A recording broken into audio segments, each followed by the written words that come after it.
Welcome to today's video about Facebook Edgerank Explained. I am Daniel Tan and we have Phil Benham with us. Today we are going to talk about Facebook Edgerank, and before we talk about that, we need to tell you more about objects and why your objects aren't ranking, and this brings us to the difference between wall and recent feeds and how it will affect your marketing efforts, and also the very common Facebook mistakes. Well, Phil, why not we just get started? Very good. I appreciate that. But before I get into the six most common mistakes, I think it's very important for us to get a strong handle on what Facebook SEO is. There are so many people asking me, what is Facebook SEO? I mean, how do you really optimize or search engine optimize SEO? And really what we want to do is kind of get away from the search engine concept here, but we do want to talk about optimization. And, I guess with optimization, first thing we need to do is find out really what Facebook is all about. Most people don't know, all the different functionalities of Facebook, and they use the wall. Let me demonstrate the example. So the wall would be the news feed. And this is what most people look at on their Facebook page is their wall, and that's all they really know about Facebook. So I just want to let you know that let's look at not a page but a profile. There are two different ways to look at your wall, and that's the top news and the most recent. But most people don't even know about this, even though it's a pretty prominent link. Most people let the default go to the top news, and that's how they look and view Facebook, and that's how they interact with most people. They might click on a name or one of their friends and go and check out different things, from their wall. But most of their action comes from their news feed. Okay, so getting back to that, we'll talk about the two parts, and we talked about that a little bit. The top news, and the most recent. Well, when you do click the most recent, and we just saw that, the way you appear in that is very easy. And if you've connected with that person, or that person is connected with your page, then you'll appear in the most recent. It's very easy. But most of the time, again, it defaults to the top news. So we want to know, how do we appear in the top news? And that's what we call newsfeed optimization. It's based on a Facebook algorithm, and we're going to talk about that just a little bit. I don't want to get too technical with everyone, but I want to give you the basics because it's very important to understand the basics. Just like in traditional SEO, it's very important to understand that links create link juice back to your site and help your rankings with search engines. So we have to get a little bit basic there for the Facebook algorithm. And what it's based on is called an Edgerank, and we'll discuss exactly what that is. But so this is Facebook SEO, and what we like to call NFO, which is newsfeed optimization. So we're not really coining the term here, but we do want to promote that and get more people on board with learning what newsfeed optimization is. And what it boils down to, bringing it down to the basics again, there are two things on Facebook. And if you think about everything in the terms of these two things, then you can really figure out how you can utilize and implement NFO. There are objects and edges, okay? An object is any one thing on Facebook. Now, I know that's kind of broad, so let's kind of, get down to the nitty-gritty. What is any one thing? Well, it could be anything. It could be a profile. It could be a page. It can be a comment or a like or a post or a picture or a video. Anything that you have on Facebook, whether it's a group or an event or just anything, really, a note. If you're using Facebook Notes, there's so many things that are on Facebook, and all of these things are called objects. Okay, and that's what they base their algorithm on. So think of everything as an object in Facebook. So you can really just segregate just any one particular thing, and that is an object, even if it's a like. So, and then above that, any action on an object, whether it's a like or a comment or a post. See, a post would be an action on a wall or on a page or on a profile. A tag would be an action on a picture or a video. So any action that you take on any object is called an edge, and that's where we get what's called the edge rank, and we'll get into that a little bit more. But just know that each object and each edge also have multiple values, and those values are what make up the edge rank. There are 4 value factors. There's affinity, weight, relevancy, and time. Okay.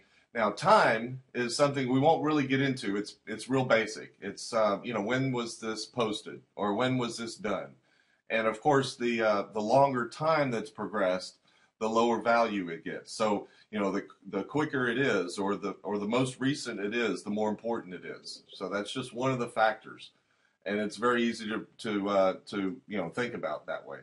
But I do want to get into what affinity, weight, and relevancy is. Affinity is the social value of an object, or even an edge. So an edge could be a like on a comment, or a click through on a link, or an action link on a post to the wall.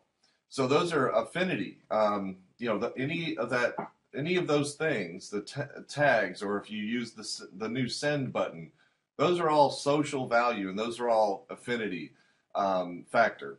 So the next thing is a weight, and really what the weight is the importance on an object that's predetermined by Facebook. Now, of course, they're never going to tell anybody what their algorithm is, so you won't know, whether one thing is more important than another. But you do have a good idea that a video is more important than an image, because it has more attached to it.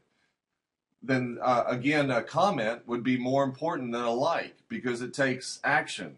Okay, so the Facebook user has to actually type something in order to comment, rather than just click a button in order to like. So all of these different objects have different levels of importance, and that's what we call the weight. And then on top of that, the relevancy. This is more important because it's the relationship between whoever created the object and whoever is looking at the object, whether it was just an impression or they did an action on the object or an edge. So in other words, if you were to post on someone's wall, well, now you've kind of created a small relationship between yourself and that user's wall. On the other hand, it's the weight is more important. You have a higher weight factor if the relevancy was built by a user commenting on a page's wall. So in other words, that user went out of their way to come to your wall and comment, or make a post to your wall, or comment on someone else's post. So these are all the relationships between the user and the creator. It's very important to create that relationship. In other words, if someone, if someone comments on your wall and you don't comment back, then you're kind of losing relevancy there. So just so you understand, the relevancy is probably one of the most important things here, because again, it's down to the relationship, which is what this is all about. Facebook is social, and we want to make it, continue to use the social aspects of just all the objects and the edges on Facebook. So really, if you get this down and you understand what EdgeRank is and how affinity, weight, relevancy, and time all fit into into an edge on an object, then you really get it. And the whole idea here is to be relevant, or to be listed in the top news of the news feed. So whenever people go to their profile, the posts that you make, or the comments that you make, or the likes that you do, are all on their wall. And so it's not really a spammy type thing. They have a relationship with you, and they're interested in what you're doing. So that's very important to create that relationship. I hope everybody gets that. Can I get some feedback on that? Is anyone kind of lost with all this stuff, or is this really making some sense to you?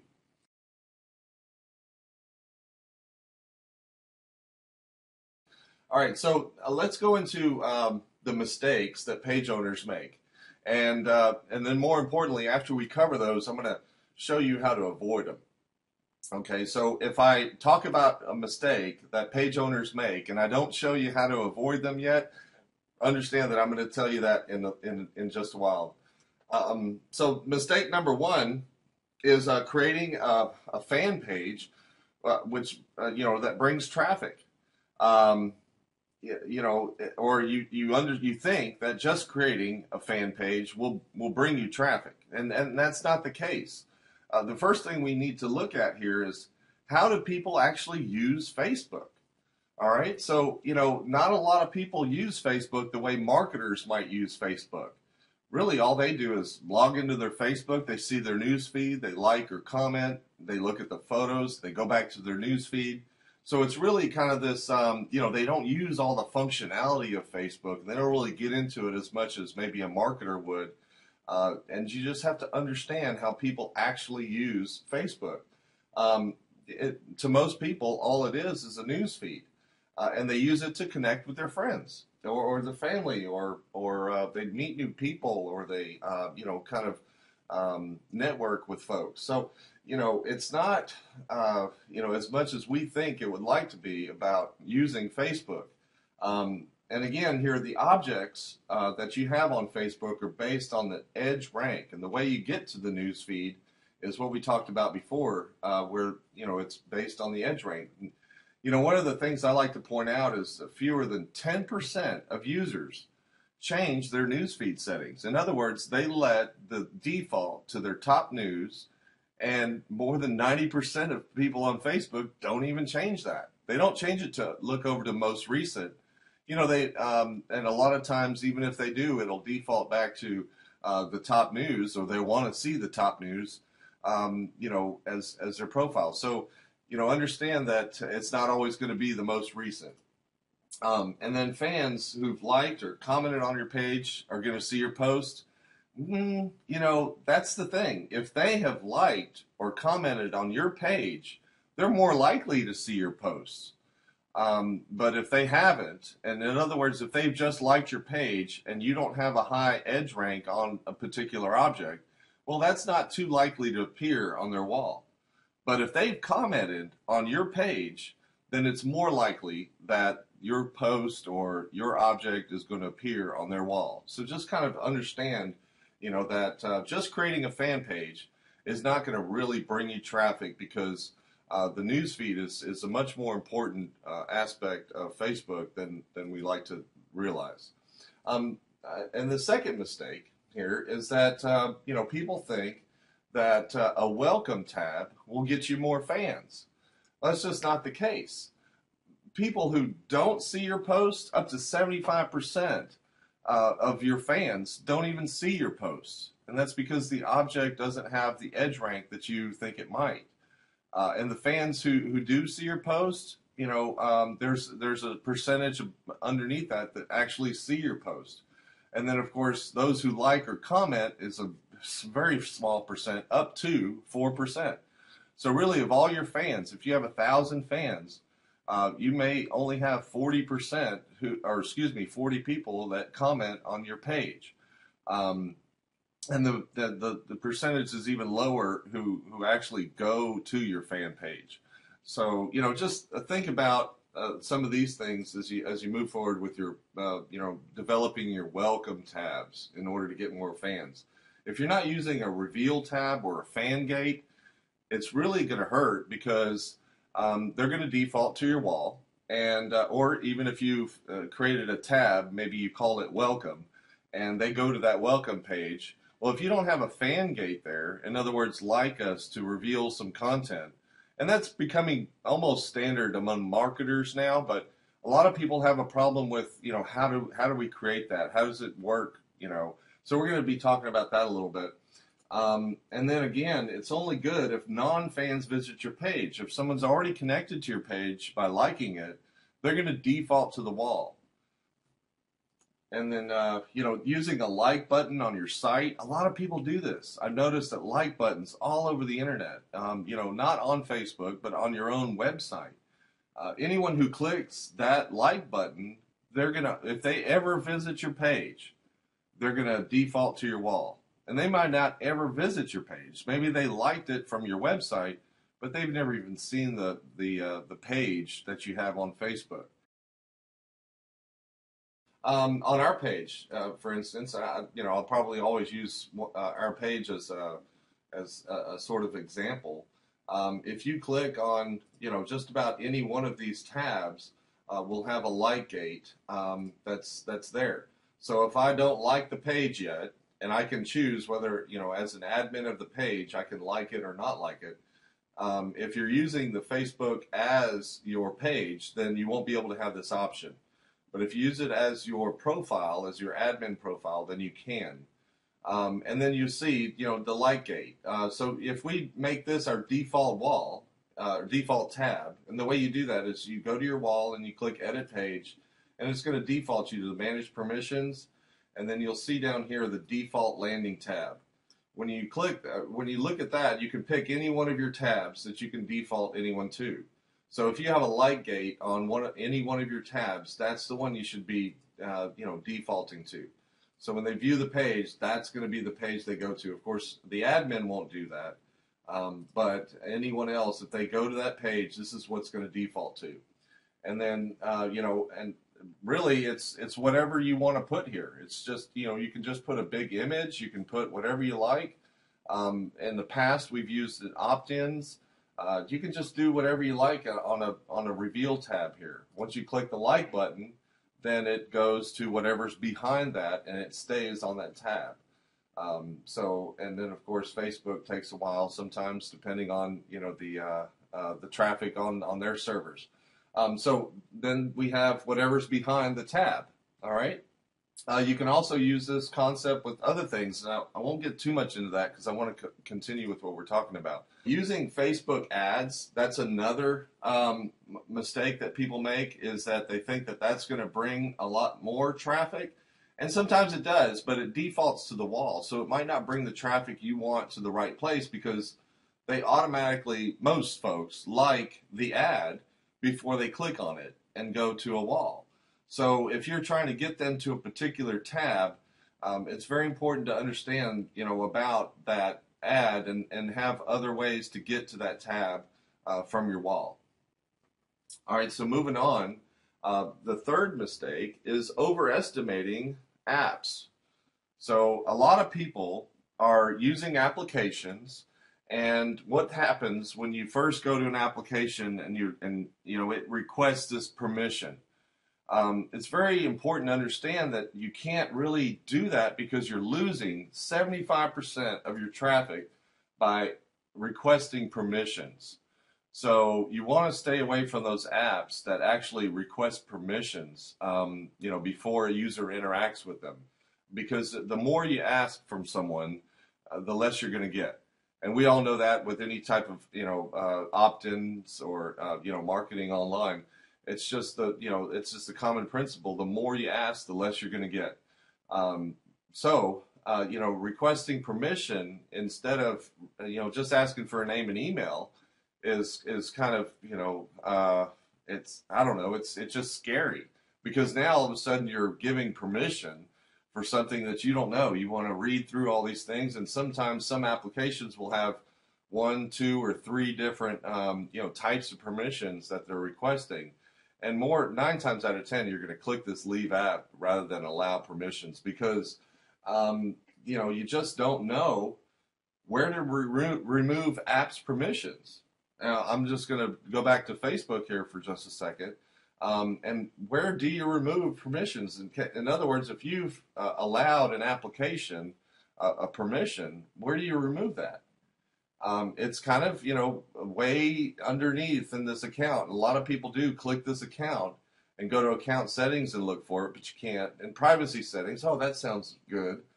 We'll go and look through this. And then, of course, you have all this other stuff you can start playing with, and you really don't see this link down here where it says apps and websites. It's kind of hidden. I mean, not really, but, it's hard to find if that's exactly what you're looking for.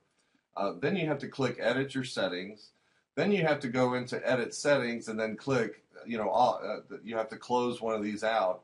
and remove the application. So in order to to remove those permissions, you really have a lot of hoops to jump through in order to do that. All right, so the fourth mistake is kind of one of these that we want to avoid. We really want to get as much free traffic as possible. But if you don't have a budget for ads to acquire fans, you're really missing out on a lot. And you need to start thinking about, how much money are you willing to spend for a like or for a connection on Facebook? And those connections are very, very important, because once you have 1,000 fans or 2,000 or 30,000 fans, your posts become important. And if they've connected with you in some way, they've posted or commented on your wall, or they've tagged you in a picture, you've tagged them, different things, different ways of connecting, then your posts have more importance on not just their wall, but everyone's wall. It just kind of escalates, and your NFO is increasing, so your newsfeed optimization is increasing, and you have a higher rank with Facebook. All right, so the cheapest route to get targeted fans, you can tell people about it. You can use viral applications, and that's one of the things we show you how to do. But you can also, for less than you would for any kind of Google AdWords or Bing AdWords or any kind of campaign like that, for a penny or up to $1.50 per like, they're so much cheaper than email lists. So I would definitely recommend that everyone establish some sort of budget, no matter what it is, some sort of budget to start advertising on Facebook. And I'm not saying this as a big super fan of paying for advertising, but if you really want to acquire fans and you really want to get a part of Facebook, get into it as much as possible, the best way to do that is start advertising. And you can get very specific with advertising. In fact, we may have a separate webinar just on developing ads and going through the whole process of advertising on Facebook. But again, they make it so easy. You can really just go to, start advertising on Facebook, and you can target and segment your ads so easily. It's just crazy how easy it is. So even if you're managing pages for clients, the first thing that you should tell them is, hey, look, I've got all this great stuff, and I've got all these ways to acquire fans and interact with, with customers and your fans, and get new clients and all that kind of stuff. So, but what I really want you to do is tell me how much money you're going to spend on advertising, and give them an idea of what they need to put into a budget in order to meet a specific goal. So, when you're dealing with clients, you want to really tell them about advertising on Facebook. And I can't really drive that home enough, because so many people don't do that, and they're unsuccessful with their campaigns and their pages on Facebook because they're just not able to get those fans. And then the fifth mistake is, not realizing what's in it for me. That people are looking at your page and they don't really want to hear about all the cool stuff you have. They want to hear about how what you can do or what you have is going to solve their problem. So let's take, for instance, they like a page, they see the page's post in the news feed, then they may not be interested. They don't see the page's post in the future, and they forget about you. So that's really kind of how it goes. But if you show them, what's in it for them, that, we can kind of bypass that. So just ask a quick question. Do you care about a page, or do you care about how you can benefit from that page? Do you care about, what cool things you can do with the page, or, what things they offer that you can take advantage of? I mean, it's a very important question. It's very basic, but you have to understand that that's what people are it's going through their heads when they look at your page. And here again, I wanted to reiterate what David was talking about before. It's one of the basic principles of relationship marketing. People buy from people. They don't buy from pages. They buy from people. So if you connect with them, we're kind of getting into this what's in it for me thing. Just give them something to make it worth their while. And remember that, Facebook is social. We use newsfeed marketing, or NFO, newsfeed optimization, to solve real problems. So think of this just as you would with SEO, search engine optimization, and search engine marketing. So they're both the same thing. It's just particular to Facebook, being that it's just a, kind of a new thing with this social instead of what's out there. What's in it for me. All right, so you have to realize that if you're not giving value first, then there's no sales process to begin with. So create that value in order to start your relationship. That's pretty important. And if you don't have any offers which solve the problems and move people to action. So, first you develop that relationship by giving value, and then you have offers. Don't forget to, after you grow and engage. And I guess there was another one I'm missing here, but those 4 principles we talked about before. If you're doing the first 3, and then you don't have an offer to sell them, well, you're missing out there too. But try not to make it too much of a sales process. You want to use Facebook as the social process to begin that sales process. And then another mistake that a lot of people are doing is they're not tracking what they could be tracking on Facebook. We'll go into this a little bit. Let's talk about insights. And I'm going to show you this. Let's go to Facebook and let's look at one of our pages here. Of course, we'll go to FB XTab, and then we'll look at over here. It'll have View Insights on the right-hand side. So let's kind of click into that, and that gives us a lot of insight to what's going on. And we want to talk about some of the ways that we can look at this and really make sense for us, okay? So there's lots of information that you can look at here, but what do you really need to be looking at? And I want to bring your attention to this interactions. And this section in particular right here, where it lists all your messages, gives you the impressions and the feedback. So let's go back to what we're doing here. There we go. All right, so the impressions, and I have a little snapshot here so we can refer to this, but I just wanted to show you where it was on Facebook. And responsiveness, and this is giving you a snapshot of your things that you should be tracking and the results, okay? The impressions are, of course, very easy. How many people viewed that post? All right, so if we see over here, we have 6,000 something impressions. And the feedback, well, how do they determine what the feedback is? It's very simple, equation. It's what we call responsiveness or feedback. In Facebook case, it's the likes of your page plus the comments on that post divided by the impressions. And that's giving you the percentage of feedback, okay? And you want to shoot for, a 1% feedback. But the way you do that is, it's real easy. Speak to the passions and the interest of your fan base. Really make it, make it come home to them. Make it work for them. But you shoot for that 1% feedback rate. You probably won't get it right off the bat. But the more and more that you are active in engaging with your fans and having them engage with you, it's so much easier to get that 1% feedback rate.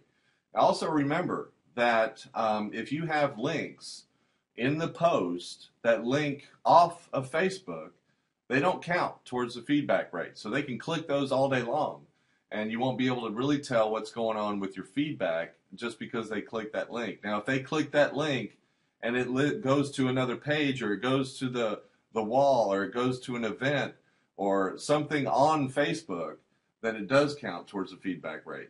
So, really get in the habit of going to look at your, yours or your client's pages, insights. So when you go to Facebook Insights, really get involved with all of that behind the scenes and kind of show you what's going on, so you know how to move forward and how to meet the goals that you've set for yourself. Now let's talk about the solutions.